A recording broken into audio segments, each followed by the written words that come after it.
Hey, what's going on, family? Today, I want to talk to you about student loan payments and its impact on the housing market. And there's a lot of headwinds this economy is facing and the housing market is facing.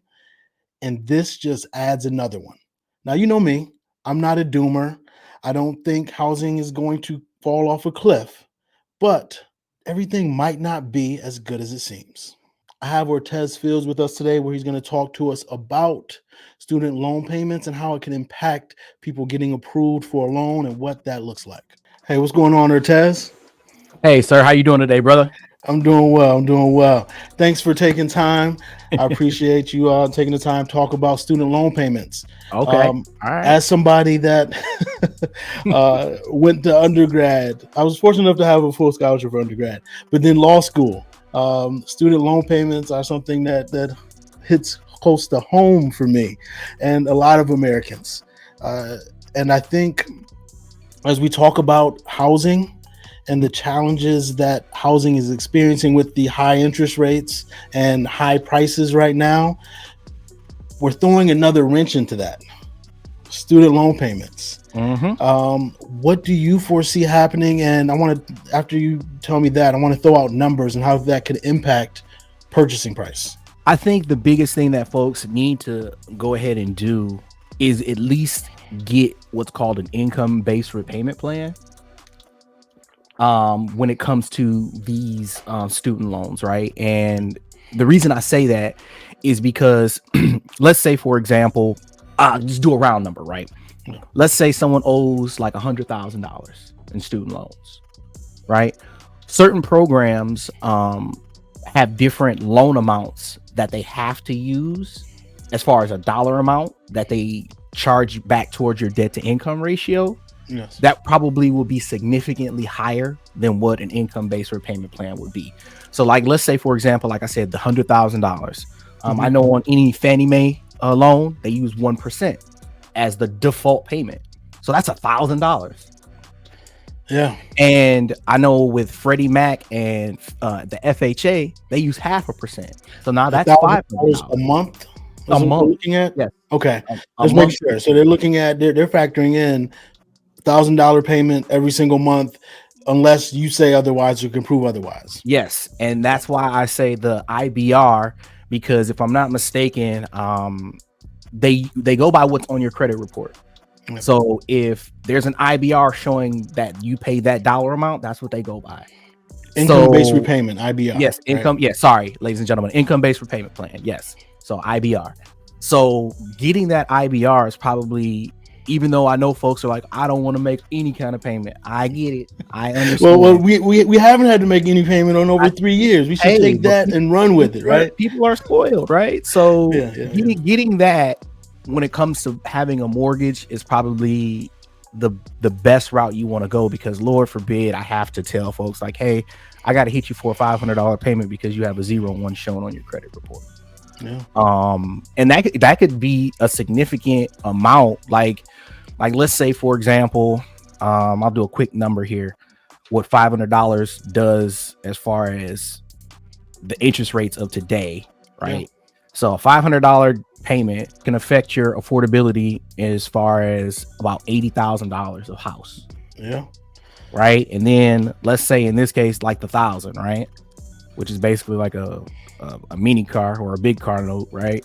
That's $136,000, right? Yeah. So hitting you for that amount, whatever your loan amount is, right? Whatever you owe the student loan companies, right? You know, taking 1% or 0.5%, that could change your affordability drastically, right? That will change where you're living. And we're in the Charlotte area. That 80,000 will drastically change where you're living in terms of, let's say you have kids, if you want to live in an area with great public schools, right? That's gonna that 80,000, not even 130,000, is going to impact on whether or not you can live in that school district or not. So income-based repayment, make sure we get that locked up.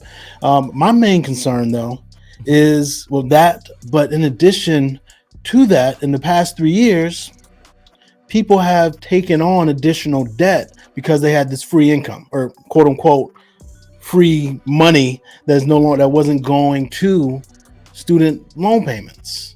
It's just the greater impact on the family as a whole once these student loan payments come into play, and trying to get that home or be able to afford that home that you want. So that's when things like that come Yeah. about, that this is when my like fiduciary responsibility comes in, and I say like, well, what's your budget? Like when we really look at, like, I, prior to me starting my own brokerage, right, I worked for a nonprofit, and we would go over budget, and I would tell clients all the time, go look at your last 3 months of a bank statement, and start color coding what you spend your money on. Because I guarantee you're gonna find out that Starbucks addiction, or the quick McDonald's for lunch, or the never ending Netflix, Paramount, Hulu subscriptions that you probably barely even use. We definitely, check and see how many subscriptions you have. I did this maybe 6-7 months ago, and I realized that I had every subscription possible. Like I had them all, and it's probably replaced your cable bill. It did, and I only watched like two services. I only watched 2 of them, and there was no need for Apple TV. I didn't watch anything on Apple TV. There was no need for Paramount Plus, right? It's just, please audit what you're spending. So if it's something that I know I can do without, like they call it delayed gratification, right? So if it's something that you can do without for a certain amount of time until you get to a point where it's not even an issue, just pull the trigger. Because the monies that you save, can pay those debts that you do have down, right?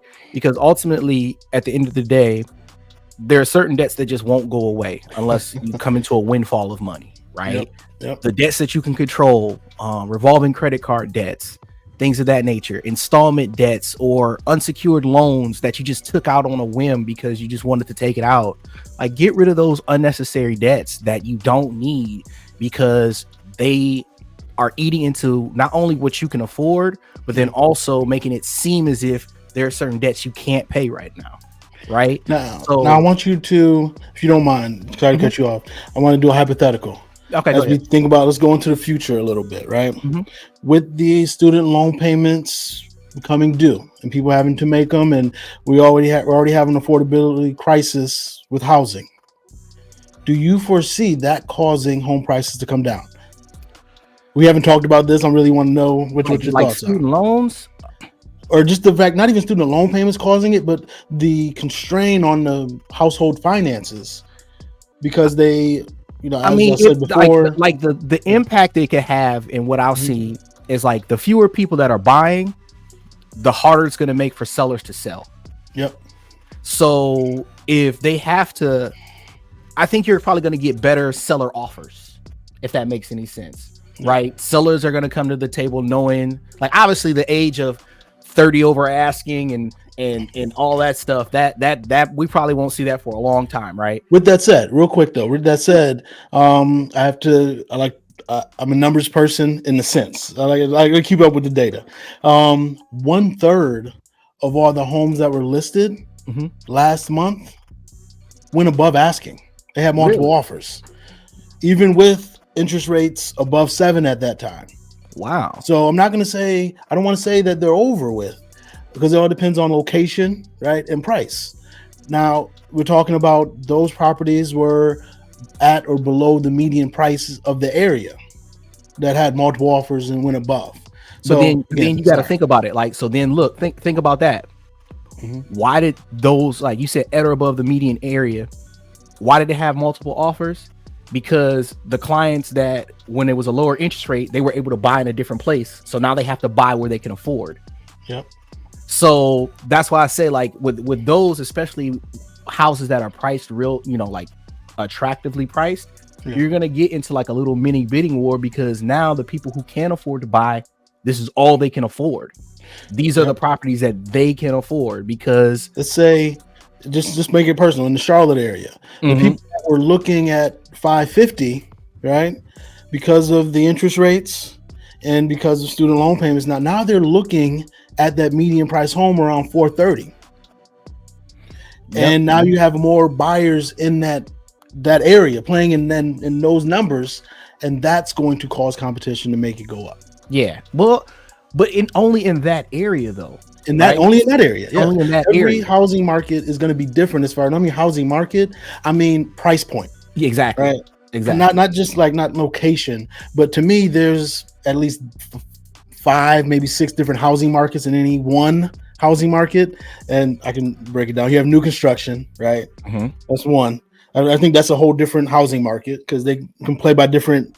I don't want to get you started. They can play by different rules as far as financing and all that. So that's one housing market, and then the next housing market is those that are in default or behind on payment. Those are people that need to sell, Mm-hmm. right? Or going to lose it. Or they're not really going to lose in this environment. But that's another housing market. Three is the resale home. Now, the resale home has different caveats in and of itself.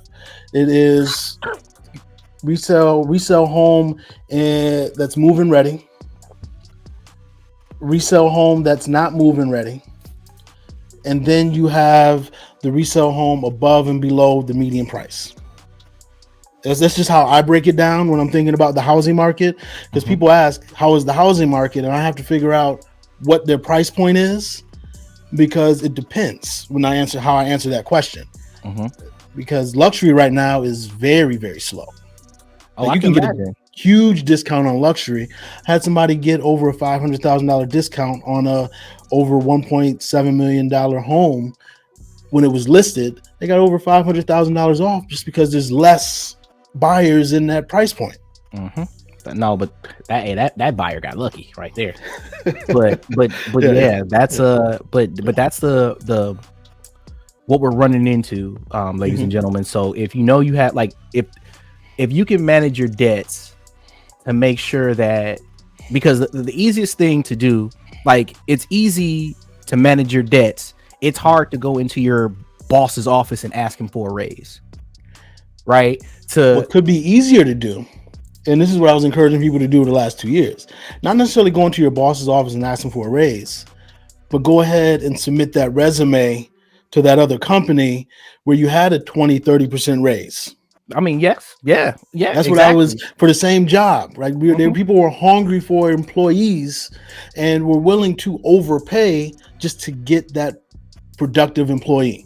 Yes. So I mean, like, so that with the times and the way the interest rates and with the way the student loans are, like, increasing your income or decreasing your debts, Yeah. right? So, you have control over the debts that you have, especially with like student loans. And that's why I said, like, doing your due diligence, finding out, what the income based repayment plan is going to be, is crucial, right? Because you don't want those default payments, like I said, 1 to 0.5% based on the loan amount of the balance that you have for your student loans can greatly affect what you can afford, right? So, Yeah. Getting that income-based repayment plan, minimizing your current debts that you do have and focusing on those, getting those down as much as possible to maximize your affordability is key. Because like we said, in a previous video, right? Rates are up, they gonna come down, right? So Yeah. if you can maximize what you can afford right now and your payment is comfortable, right? You can always refinance that payment lower and then add something else as far as like debts and things of that nature down the line, right?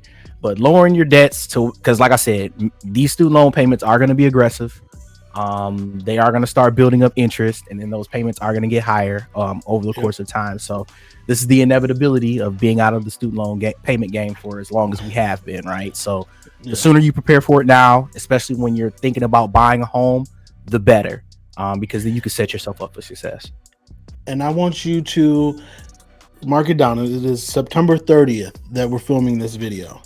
I'm saying it out here because I like having things documented. I'm not always correct. By no means am I always correct. But I want you to hold me accountable because this is what I foresee happening.